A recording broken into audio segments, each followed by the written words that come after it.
आज हम लोग बात करने जा रहे हैं हर्यक वंश की। हर्यक वंश को पितृहंता वंश भी कहा जाता है।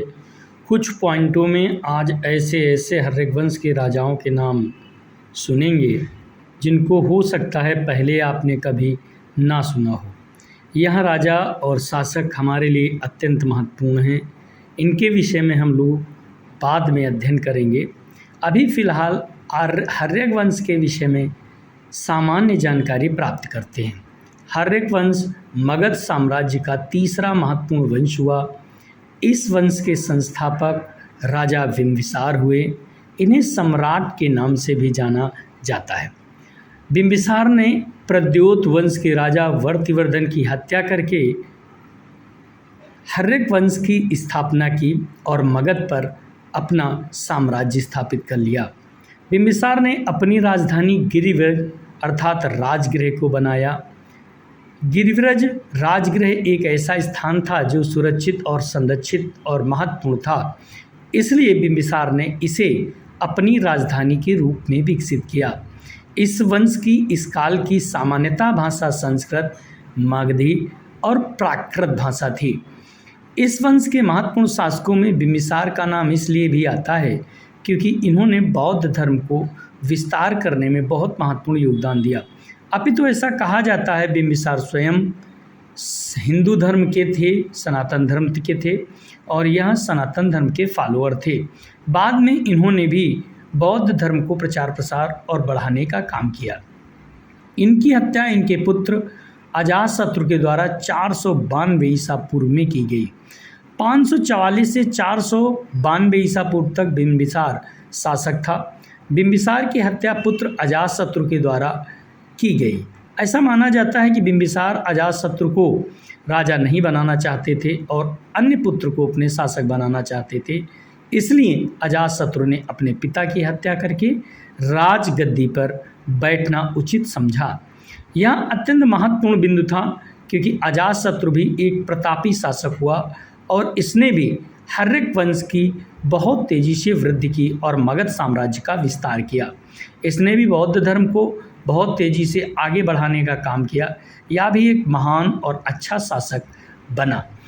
460 ईसा पूर्व में इसके पुत्र उदयन ने इसकी हत्या कर दी और गद्दी पर बैठ गया।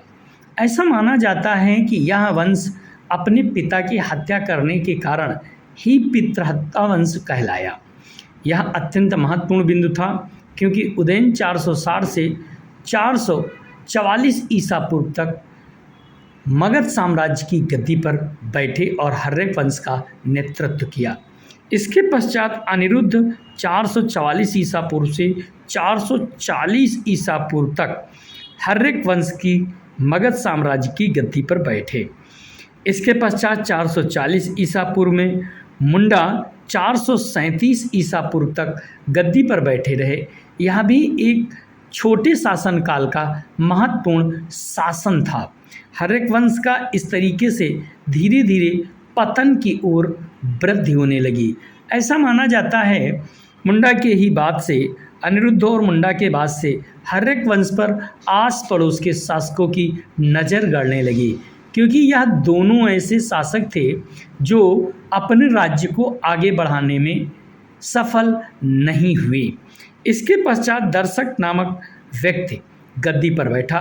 यह भी हर्यक वंश का ही था और ऐसा माना जाता है कि दर्शक कुछ माह तक ही गद्दी पर बैठे रहे।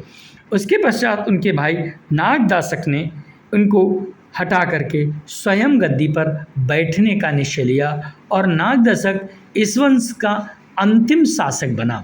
नागदशक 437 ईसा पूर्व से 412 ईसा पूर्व तक मगध साम्राज्य की गद्दी पर बैठा। इसने राज्य का विस्तार भी किया और राज्य को आगे बढ़ाया भी। ध्यान रखिएगा, हर्यक वंश के अंतिम शासक का नाम नागदशक है। नागदशक को शिशुनाग वंश के संस्थापक शिशुनाग ने पराजित किया।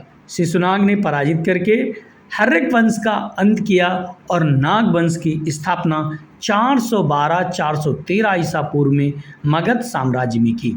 यहाँ है हर्यक वंश। हर्यक वंश से संबंधित महत्वपूर्ण बिंदु यही हैं इसके अलावा हम प्रत्येक शासक के विषय में बाद में अलग अलग पढ़ेंगे। बिंबिसार को अलग पढ़ेंगे, अजातशत्रु को अलग पढ़ेंगे, उदयन को पढ़ेंगे, नागदशक को पढ़ेंगे, क्योंकि अनिरुद्ध, मुंडा और दर्शक जो हैं इन लोगों को कोई अच्छा शासक नहीं माना गया और इन लोगों ने कोई अच्छा ऐसा कार्य नहीं किया जिसका इतिहास मजबूत हो। बहुत कम इतिहासकारों ने इन शासकों के विषय में वर्णन किया है। विशेष ध्यान रखिएगा, हर्यक वंश को पितृहंता वंश भी कहा जाता है, क्योंकि सामान्यतः इस वंश के सभी शासक अपने पिता की हत्या करके ही गद्दी पर बैठे। बहुत बहुत धन्यवाद।